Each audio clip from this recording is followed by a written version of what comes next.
Hello दोस्तों, स्वागत है आपका हमारे चैनल में। आज हम पढ़ने वाले हैं कंप्यूटर।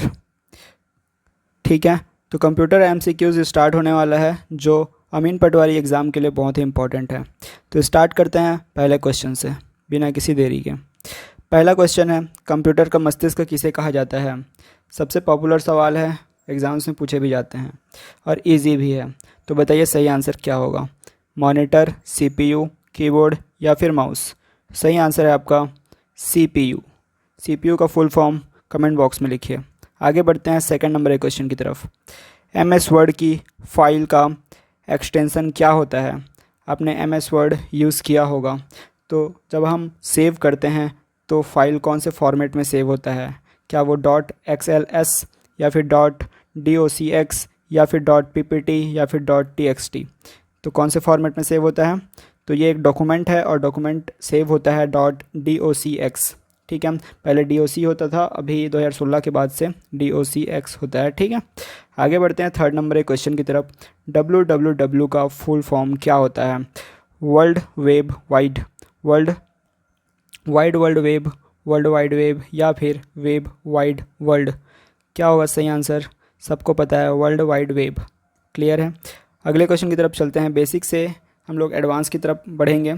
हर टाइप के क्वेश्चन इसमें रखा गया है, तो आपको लास्ट तक बने रहना है और कंप्लीट वीडियो देखना है। कितना सही हुआ ये आपको कमेंट बॉक्स में बताना है। विंडोज़ में कॉपी करने की शॉर्टकट कुंजी क्या है। बताइए कॉपी करने की शॉर्टकट कुंजी क्या है। Ctrl+P, Ctrl+V या फिर Ctrl+C या फिर Ctrl+X। तो सही आंसर क्या हो जाएगा, Ctrl+C is the correct answer. ठीक है, Ctrl+P क्या करते हैं, प्रिंट करने के लिए। Ctrl+V पेस्ट करने के लिए, Ctrl+C कॉपी करने के लिए और Ctrl+X कट करने के लिए। आगे बढ़ते हैं। कंप्यूटर में डेटा अस्थायी रूप से कहाँ पर संग्रहित होता है। रोम में, रैम में, हार्ड डिस्क या फिर सीडी में। तो अस्थायी रूप से आपको अगर संग्रहित करना है तो किसका यूज़ करते हैं, रैम का यूज़ करते हैं। रैम का फुल फॉर्म कमेंट बॉक्स में आपको बताना है। क्लियर है। और रोम का क्या होता है, रीड ओनली मेमोरी। आगे बढ़ते हैं 6 नंबर के क्वेश्चन की तरफ। माउस किस प्रकार का उपकरण है। क्या वो इनपुट उपकरण है, आउटपुट, स्टोरेज डिवाइस है या फिर प्रोसेसिंग डिवाइस है। तो माउस क्या होता है, वो एक इनपुट डिवाइस होता है। क्लियर है। आगे बढ़ते हैं 7th नंबर के क्वेश्चन की तरफ। ऑपरेटिंग सिस्टम का उदाहरण कौन सा है। ऑपरेटिंग सिस्टम का एग्जाम्पल बताइए। MS Excel, MS Windows, MS Word या फिर फोटोशॉप। तो सही आंसर क्या होगा। सही आंसर है आपका option number B, MS Windows. हम लोग जब भी सिस्टम कंप्यूटर्स लेते हैं तो विंडोज़ होता है उसमें ऑलरेडी। ठीक है, तो वो विंडोज़ ऑपरेटिंग सिस्टम उसको बोला जाता है। और भी बहुत सारे ऑपरेटिंग सिस्टम्स होते हैं, जैसे अगर मोबाइल की बात करें तो एंड्रॉयड ऑपरेटिंग सिस्टम होता है। वैसे ही एप्पल में क्या होता है, मैक OS होता है।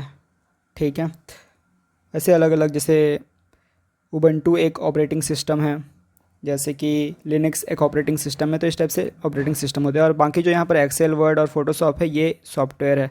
ठीक है, एप्लीकेशन सॉफ्टवेयर बोलते हैं उसको। अगला क्वेश्चन है, कंप्यूटर की बाइनरी भाषा किस पर आधारित होती है।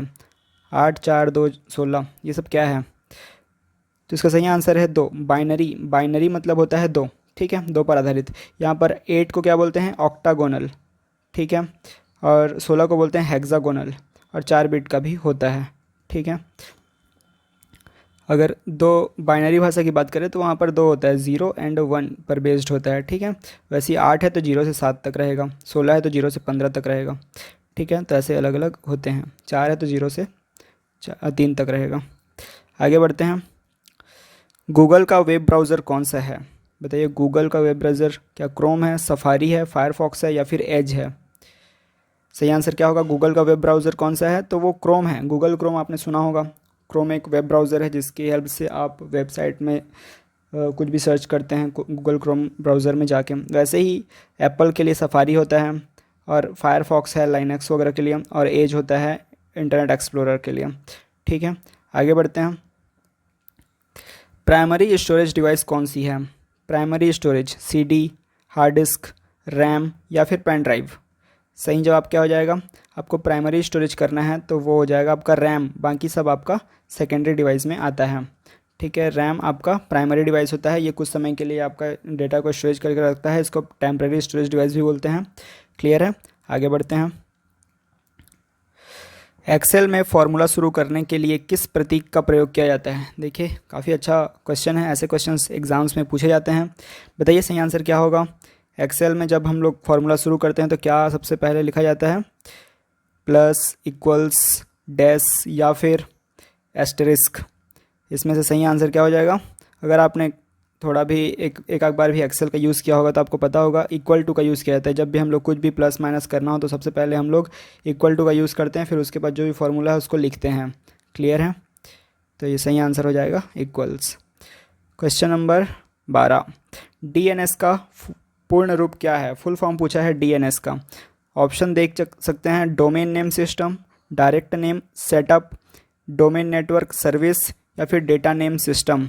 क्या हो जाएगा जी? सही आंसर हो जाएगा option number A, domain name system. ठीक है, तो डीएनएस का फुल फॉर्म क्या हो जाएगा? डी से डोमेन नेम, ठीक है, एन से, और एस से system, domain name system. Clear है, याद रहेगा। ये ऐसे फुल फॉर्म्स में पेपर्स में आते हैं तो आपको अच्छे से याद कर लेना है। कीबोर्ड का एंटर कुंजी क्या कार्य करता है? तो आपने कीबोर्ड में एंटर बटन देखा होगा इस टाइप से। जब हम लोग उसको क्लिक करते हैं तो क्या होता है, जैसे हम लोग अगर वर्ड में कुछ टाइप कर रहे हैं या फिर एक्सेल चला रहे हैं या फिर पावर पॉइंट प्रेजेंटेशन में हैं, तो अगर हमारा कर्सर यहाँ पर है तो जब भी हम लोग एंटर कुंजी दबाते हैं तो उसके साथ क्या होता है, क्या नई पंक्ति में जाता है या फिर डिलीट होता है कुछ, या फिर स्पेस बनाता है या फिर एग्जिट हो जाता है? सही आंसर क्या है? जब भी ऐसी सिचुएशन में हम लोग एंटर दबाते हैं तो वो नई पंक्ति में चला जाता है। मतलब यहाँ पर अगर हम लोग एंटर दबाएंगे तो वो कूद के यहाँ पर चला जाएगा। क्लियर है, तो इसको बोलते हैं उसका नई पंक्ति में चला जाता है। जो भी यहाँ पर ये बनता है इसको बोलते हैं पंक्ति, तो वो नई पंक्ति में चला जाता है। क्लियर है, आगे बढ़ते हैं 14 नंबर के क्वेश्चन की तरफ। एक बाइट में कितने बिट होते हैं? ये भी व्यापम के जो है इम्पोर्टेंट क्वेश्चन में से एक है। ऐसे क्वेश्चंस आते हैं एग्जाम में। क्या एक बाइट में 4 बिट होता है या फिर 8 बिट होता है या फिर 16 या फिर 32 बिट होते हैं? सही जवाब क्या हो जाएगा? सही जवाब है ऑप्शन नंबर बी, 8 बिट। एक बाइट में 8 बिट होते हैं। अगला क्वेश्चन 15 नंबर का, MS पावर पॉइंट का उपयोग कहाँ होता है? तो ऑप्शन देख सकते हैं, डेटा संग्रह में, प्रेजेंटेशन में, डॉक्यूमेंट एडिटिंग में या फिर डेटाबेस में। MS पावर पॉइंट का यूज़ आप लोगों में से बहुत लोगों ने किया ही होगा, तो बताइए उसका उपयोग किस लिए किया जाता है? Option number B is the correct answer. ठीक है, क्या हो जाएगा? प्रेजेंटेशन बनाने के लिए पावर पॉइंट का उपयोग किया जाता है। आगे बढ़ते हैं 16 नंबर के क्वेश्चन की तरफ। कंप्यूटर वायरस किस प्रकार का प्रोग्राम है?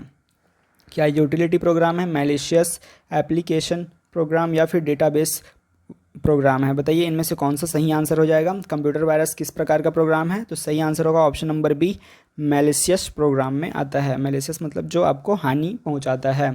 ठीक है, क्वेश्चन नंबर 17 देखते हैं। PDF का पूर्ण रूप क्या है? Public data file, portable document format, personal document file या फिर प्रिंट डेटा फॉर्मेट? सही ऑप्शन क्या हो जाएगा? PDF का पूर्ण रूप होता है पोर्टेबल डॉक्यूमेंट फॉर्मेट, PDF। ठीक है, ये हो जाएगा सही आंसर आपका। आगे बढ़ते हैं 18 नंबर के क्वेश्चन की तरफ। प्रथम यांत्रिक कंप्यूटर बनाने वाले कौन थे? तो बताइए प्रथम यांत्रिक कंप्यूटर किसने बनाया था? Charles Babbage, Bill Gates, Steve jobs या फिर एलन ट्यूरिंग ने? सही जवाब क्या होगा? इसका जवाब आपको कमेंट बॉक्स में देना है। इसका आंसर क्या होगा आप कमेंट बॉक्स में बताइए। ठीक है, अगर आपका आंसर सही हुआ तो मैं आपके कमेंट बॉक्स में अपना हार्ट दूंगा। ठीक है, आगे बढ़ते हैं 19 नंबर के क्वेश्चन की तरफ। URL का पूर्ण रूप क्या है? Uniform resource locator, unique resource link, universal resource logging या फिर यूनिफॉर्म रिजल्ट लोकेटर?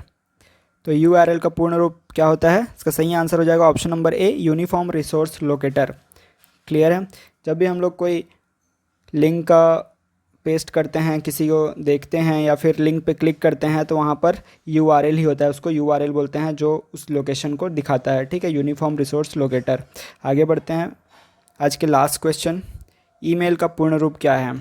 दोस्तों अगर आपको मेरा वीडियो काफ़ी अच्छा लगा तो आप लाइक कीजिए, चैनल को सब्सक्राइब कीजिए। ठीक है, और इसका आंसर मैं आपको बताते जाता हूँ। इसका सही आंसर क्या हो जाएगा? हमारे पास ऑप्शन है easy mail, electronic mail, electric mail या फिर इमरजेंसी मेल। सही आंसर हो जाएगा आपका option number B, electronic mail. Email का फुल फॉर्म होता है इलेक्ट्रॉनिक मेल। तो कैसा रहा आज का क्लास, आप कमेंट बॉक्स में बताइए। कितना सही हुआ आपका, कमेंट बॉक्स में बताइए। Thanks for watching, like share and subscribe. Thank you, bye bye.